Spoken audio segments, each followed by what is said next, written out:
Well, my name is Todd Leverette. I am a co-founder along with my two partners, Shannon St. Val and Ismail Duclos of Your Financial Lane. And Your Financial Lane is a personal financial management company that uses education, technology, and support and accountability to help people change their financial lives for the better across our courses. That budgeting is a process. And I like to break budgeting down into 4 steps. Because usually a lot of times people think budget, they think it's something you just sit down and do and that's it. But it's a process. So the first part of budgeting is the part that a lot of people leave out. And the part that we're really excited as Your Financial Lane to bring to individuals, which is what do you care about? Who are you? What are your personal goals? So the first step is sitting down and figuring out what things in life are important. What do you want to accomplish in the next year? What do you want to have in the next 5 years? What do you want to do in the next 5, 10 years? So that's step 1. So step 1 is figuring out what's important to you and writing that down. We suggest everybody, before going through the budgeting process, write down 3 or 4 things. So for example, somebody may say, hey, what do I really want to do in the next year? I want to go do at least 1 international trip. I want to travel someplace internationally.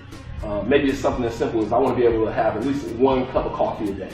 Or I want to be able to switch out my wardrobe, when the seasons change. I can have a new wardrobe. And that's where you start with your budgeting process. What's important to you?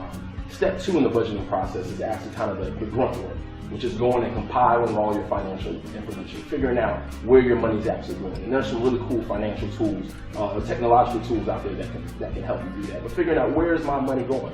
And a lot of people find out that when they compile and actually look at their financial records, that they're spending money in places that they don't, on things they don't care about, or in places they don't care about. So step 3 is once you have this information, once you see where your money is going, you need to do kind of 2 sub-steps. First, you need to compare where your money is going to the recommended amounts to where your money is going. Sub-step 2 is looking at your list of things that are important to you, the things that matter to you.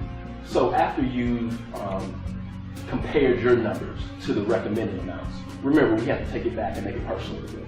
So here's what it's recommended that I spend. But now, based off of the list I made in step 1, based off the things that are important to you, my goals, I'm going to look at my numbers as they're recommended.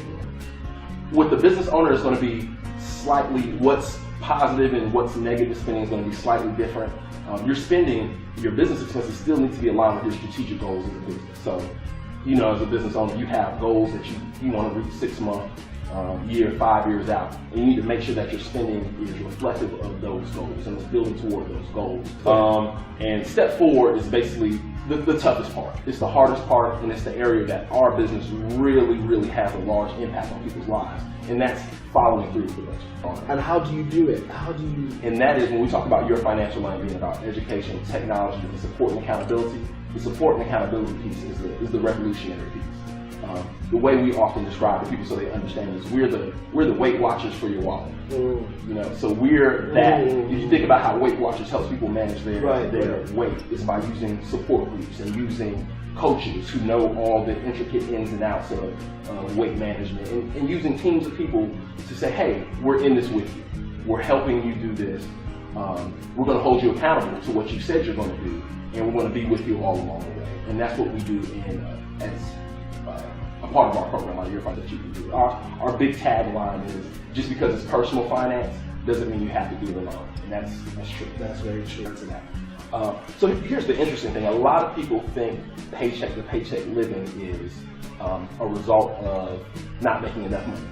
And so in their head, if I make some more money, I won't be living paycheck to paycheck. But I'll tell you a story, and I'll tell you, it's kind of the origin stories of Your Financial Lane.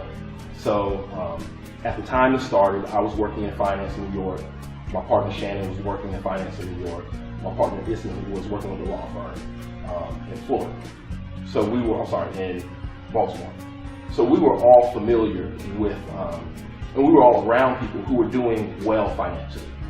And what we found, and we sat down and had conversations with these people, is that they were still talking about check to check and the stresses and the difficulties with living check to check. And we started connecting our head that the correlation between making a lot of money and being financially free and financially comfortable and feeling confident in your finances, it's not the correlation that people think. So step one is always setting your goals first. And then from setting your goals, you can start to make out a budget based off those goals. Once you have a budget based off those goals, you start to work toward those goals, which again, if you have somebody behind you supporting you, it's a lot easier.